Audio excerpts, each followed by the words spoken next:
Hi there. Welcome to Meet the Press Now. I'm Ryan Nobles in Washington. As the Trump administration riding high from the president's victory lap in the Middle East after securing an end to the hostilities between Israel and Hamas and all living hostages finally freed. The question is, what now for the president's peace plan abroad and his agenda here at home? There are major challenges facing the next phase of the peace agreement. Congress remains at a standstill on day 14 of the government shutdown, and the Trump administration is facing renewed scrutiny over an intensifying crackdown on its critics. Now, at any moment, we expect to hear from the president when he posthumously awards the Medal of Freedom to conservative activist Charlie Kirk, whose tragic assassination has reverberated through the conservative movement and sparked a White House campaign to root out what it calls the radical left. We are monitoring this event and will bring you any news as it develops. Meanwhile, in the Middle East, the fragile ceasefire appears to be largely holding.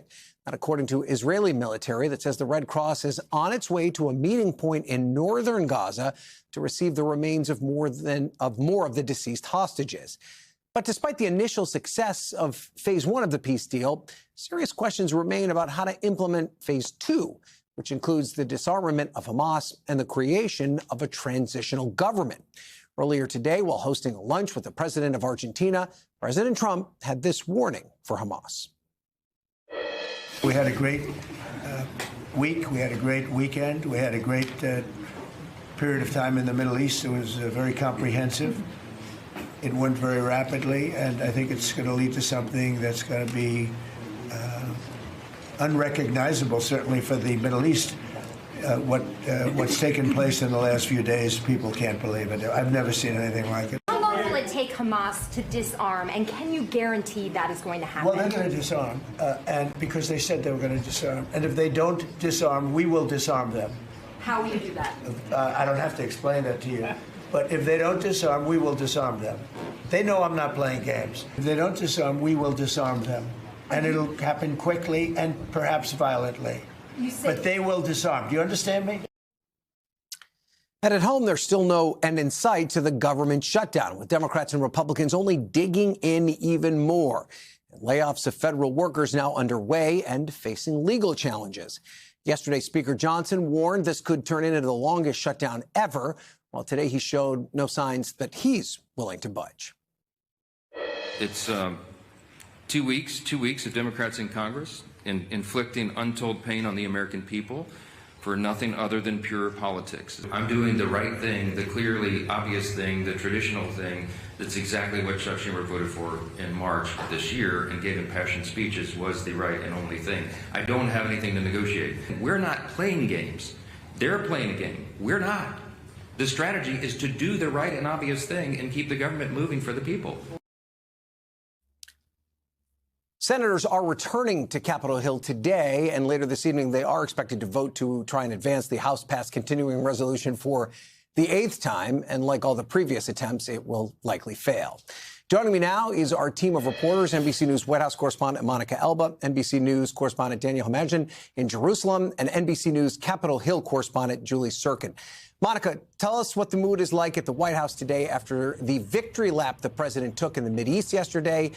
Does the president plan on remaining engaged in the region to ensure his peace plan is fully implemented?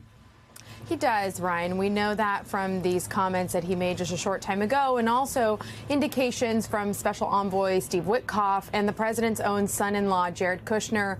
They were both asked yesterday during that event in Egypt what their role was going to be moving forward, and they both said that they intended to be a part of whatever comes next when it comes to implementation of the next phases, which we know are going to be incredibly complex in terms of those big questions that you laid out in the introduction. Now, the president, for his part, says he will continue to be speaking with many important leaders in the region. He will still, of course, be in touch with Israeli Prime Minister Benjamin Netanyahu.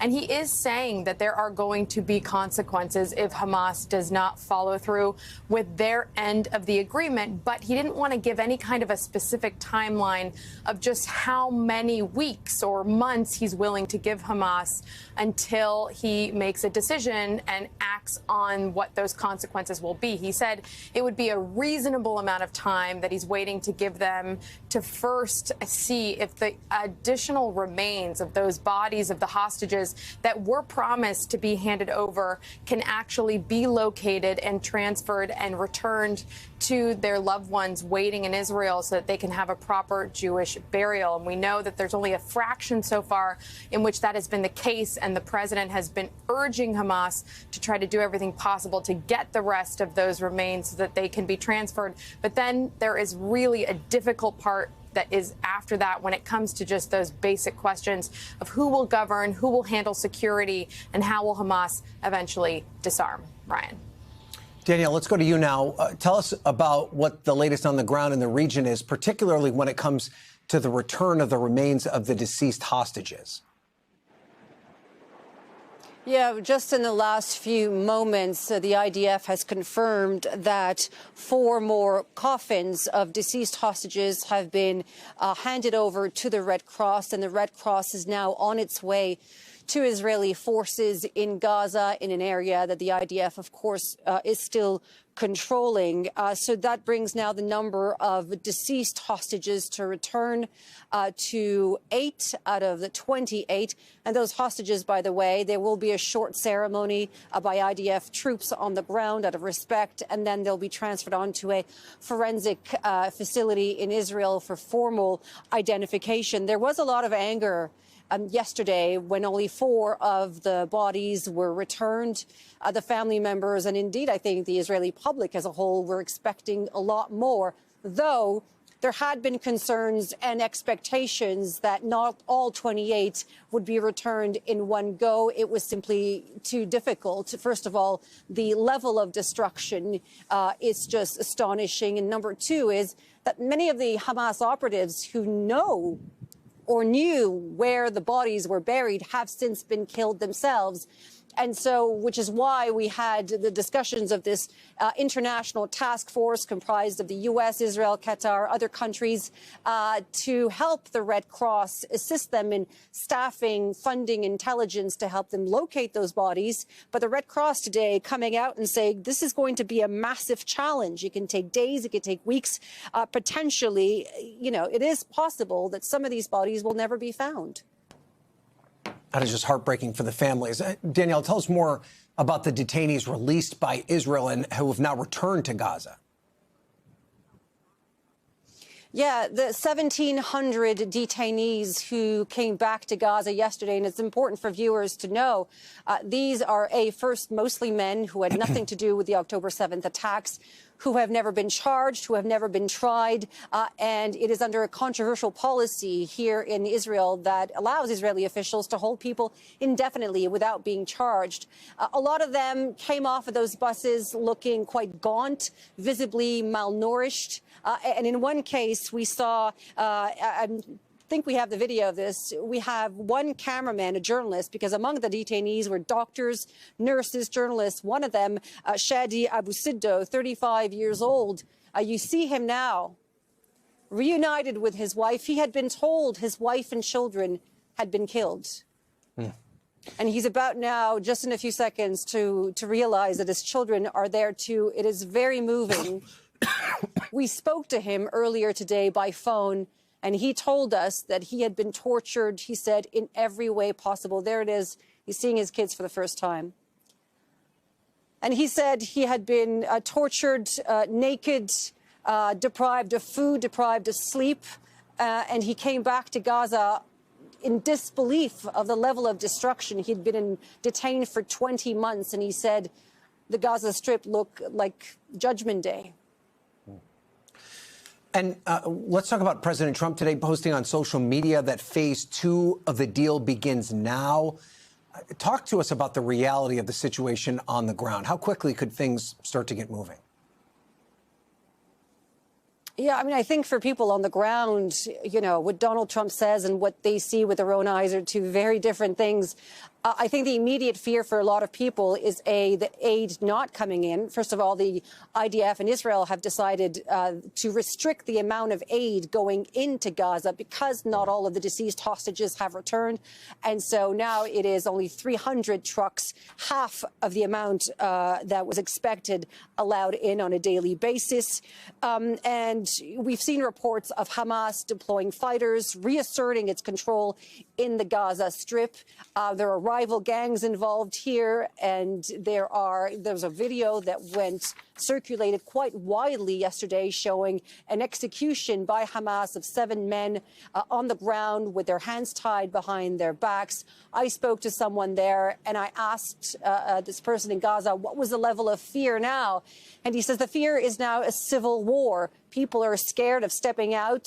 They're scared of being abducted. They're scared of being called traitors, of being collaborators with Israel. Yes, the ceasefire is in place. There are no bombs, no airstrikes right now. The skies are quiet. But on the ground, there are fears, as I say, that this could turn very ugly very quickly. Well, Danielle, thank you so much. Obviously, a lot more to happen in that region. Let's turn back now to Washington. And Julie, let's talk about the reaction on Capitol Hill to the president brokering this deal. He's getting quite a bit of support, both from Republicans and Democrats. He absolutely is, Ryan. Even Chuck Schumer, the Democratic leader in the Senate, on the floor giving praise for the administration's actions. And if not directly praising what the president and his team has accomplished here, they are certainly thrilled and happy that these hostages are home, that there is a ceasefire in place in Gaza, that so many Palestinians were able to return to their homes, although the situation is still so fraught, as Danielle had laid out there. But even further than that, the House Speaker, Mike Johnson, taking it up a notch this morning, telling reporters that he and the Israeli Knesset Speaker Ohana have convened a call, have decided that next year, along with other leaders from around the globe, they will nominate President Trump for the Nobel Peace Prize. And so this is definitely something that the president had wanted to happen this year. Certainly Republicans wanting to award him for what he and his team accomplished here in the Middle East. But as Danielle laid out and as Monica had laid out, there are still so many questions to be answered of what happens next in the region. Ryan? Okay, let's turn to domestic politics now, Julie. And obviously the shutdown continues day 14. Does it seem like either side is budging? No, the short answer is absolutely not. They are going to vote in the next hour and a half on it for an 8th time to try and reopen the government. The 3 Democrats that we've been seeing all this time join Republicans are expected to remain in the yes column, but we are not expecting to see any further Democrats join them. And that is because Democrats are still holding strong to their belief, their position, that Republicans need to compromise and negotiate now on restoring some of those health care cuts that happened over the summer, most notably, of course, the Affordable Care Act, the subsidies that are expiring at the end of this year, which Democrats point out will cause premiums to spike for millions of Americans. Republicans holding firm to their positions. The speaker just this morning again saying they are not going to negotiate over the government that they are saying Democrats are holding hostage. And so both sides completely dug in here, Ryan. And as we we're about to enter week 3. I mean, what's at stake? How soon could Americans start to feel the impacts of this? And specifically, what impacts could start to really set in this week? They're already feeling the impacts. Of course, we've seen museum closures, Smithsonian closures, tourists here, not on the Capitol as we're used to seeing them. So that's already been happening. But people are now missing paychecks. On Friday, federal workers missed their first paychecks. I was talking to members of Capitol Police up here who are still coming to work to protect elected officials at a very critical time, at a fraught time when threats continue to be at a sky-high level. Political violence is at an all-time high as well. The members of law enforcement are still showing up here to do their jobs, but already have missed paychecks. One of them telling me they don't know if they'll have money to put gas in their car. These are people who live paycheck to paycheck. Other agencies, people getting laid off by the administration. At least 4,000 people have been fired across various agencies. That number is expected to tick up, according to administration officials that I spoke to. And then practical impacts at airports with TSA workers potentially calling out sick, the longer that this goes on, people working without pay, it is, of course, difficult to make that happen logistically with childcare, with medical bills, and so forth. And so that is something that Americans are going to continue seeing and feeling the pain of. The administration, though, and Republicans continuing to blame the effects of the shutdown on Democrats, and no end in sight here as we enter vote 8 in a couple of minutes from now. And certainly the consequences are just going to continue building, Ryan. We thank you for watching. And remember, stay updated on breaking news and top stories on the NBC News app or watch live on our YouTube channel.